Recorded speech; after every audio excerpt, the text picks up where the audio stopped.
Hello everyone and welcome to this session of Rethink the Obvious. In today's topic, we're going to talk about something very specific and very sensitive.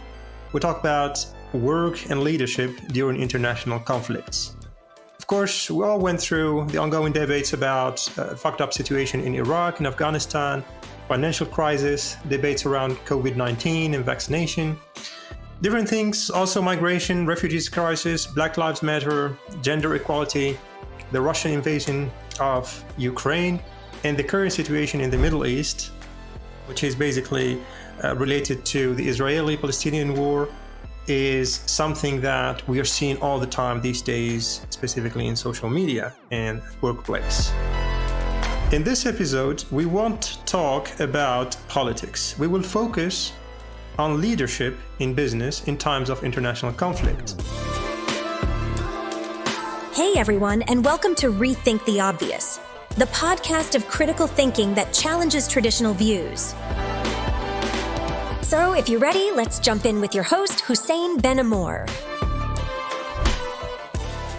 Some of the most important aspects and keywords that we're going to hear today are sensitivity, emotions, dialogue, mental health, and risk assessment. I know this sounds very PMP related somehow, but we're going to discuss it more from any professional's point of view. Lately, I've been seeing a merging of workspace with these international conflicts. Talking about LinkedIn, for example, LinkedIn is no longer just about job posting, endorsement, and work anniversaries. It became a place, some kind of mixture of Facebook and Twitter, which is now called X. I'm seeing there a lot of information that being shared in what I can call remote activism, and many online debates about what's happening there in the Middle East.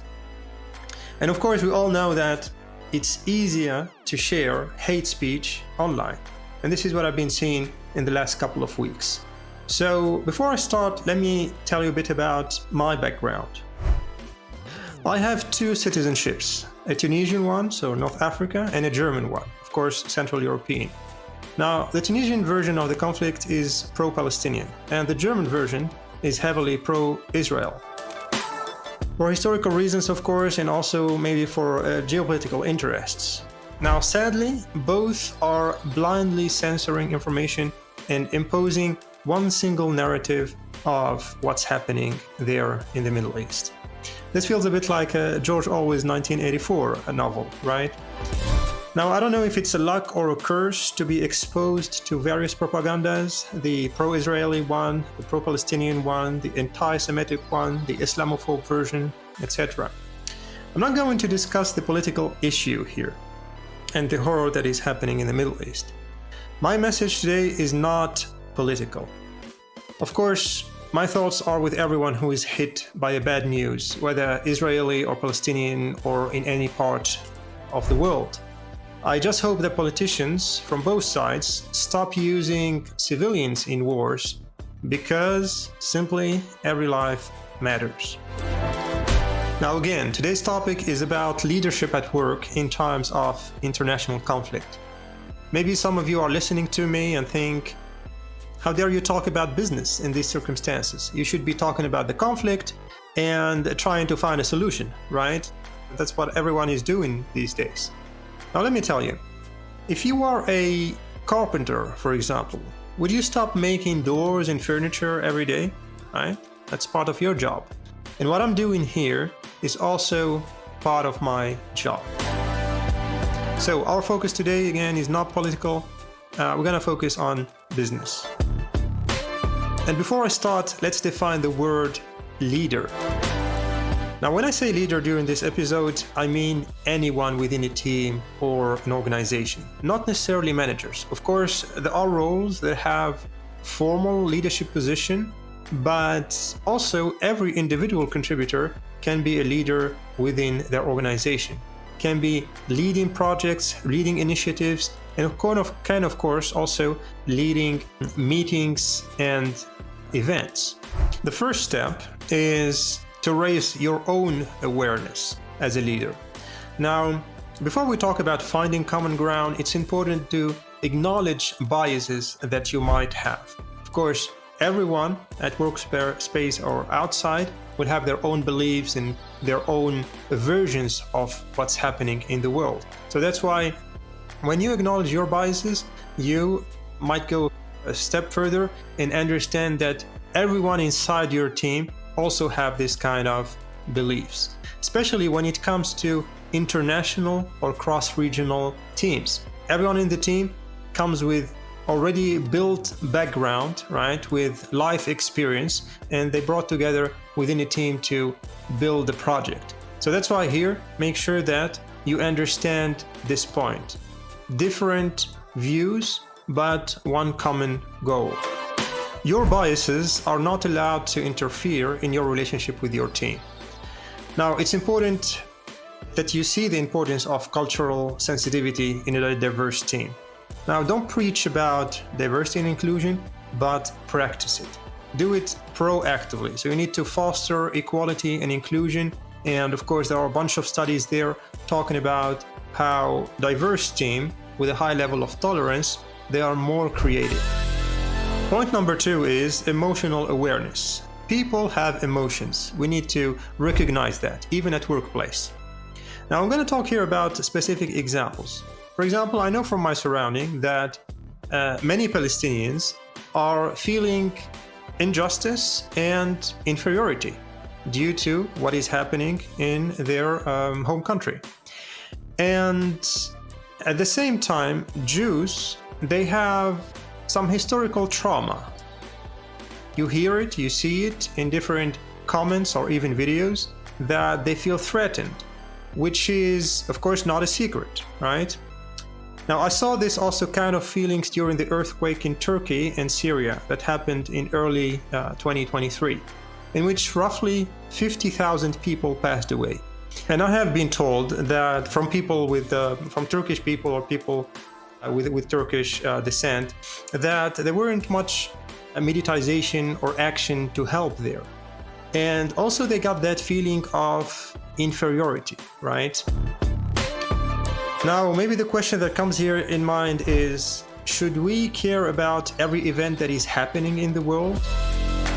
And my answer is, as a leader, you should be aware and you should care about every event that affects your team or any member of your organization. Indifference is bad for your team and for the trust that you're trying to build with your team. And of course, also, this will lead also to harm your career eventually.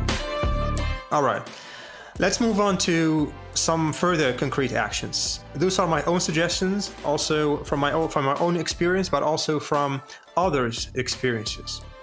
The first thing is create inclusive discussion groups to engage with the conflict, to talk about emotions, about mental health in a constructive way.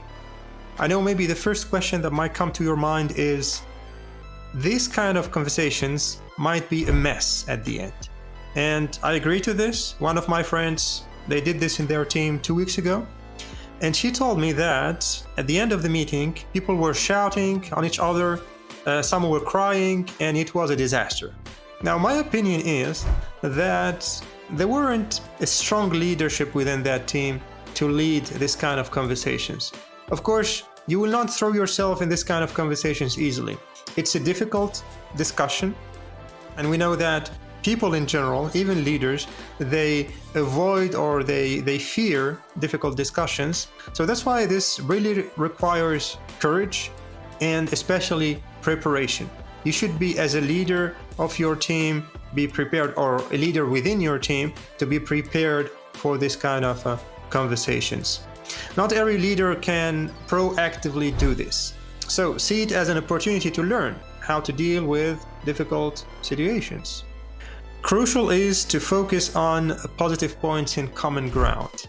Now, it's important to raise awareness of valuing differences within your team, to build cultural sensitivity. Of course, I'm sure that I am repeating this simply because this is really the fundamental of what we are discussing right now. And especially ensure that people within your team are treated equally. Now, I saw this during my career. People or managers who were not respecting or weren't aware at all of public or religious holiday of some team members, and then like pushing them to meetings or to very crucial events during that time.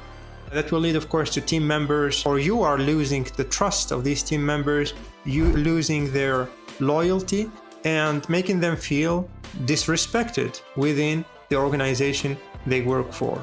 So again, equal treatment is one of the most fundamental things. Now, going back to a specific situation, there is a conflict and maybe your company shares an official statement. If so, then share that too with your team.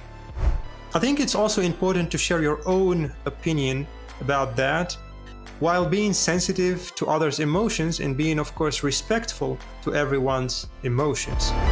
A further point, which is not quite related, is the product that you are building. For what purpose is it built? Does it harm people? Is it contributing to the war? These can be, for example, chemicals, propaganda and surveillance tools and applications. Maybe unless you are building weapons, you shouldn't really feel proud about your work contributing to the war. So this is not only an ethical question, but also a marketing one. Nobody wants to find out that what they are buying and using every day is a tool of war. Or at least, I think most of the people will mind that. I hope at least. Now I'm going back to a topic that I mentioned earlier, which is trust. Trust is not built overnight. Don't expect people to trust you just for one single speech. It's like a relationship that you need to build over time. Now, if trust is built on solid fundamentals, you will not lose your team during these times of conflict. All right, let's wrap up with some takeaways. Be ethical, trustworthy, and follow integrity, so people stay gathered around you and follow your leadership. Treat people equally all the time. Apologize to them if you don't. And I know that not everyone can do this. What we are talking about might seem very theoretical. Only strong leaders do this stuff. And maybe this is a reason for you to strengthen your leadership skills. Finally, I will leave you with this quote.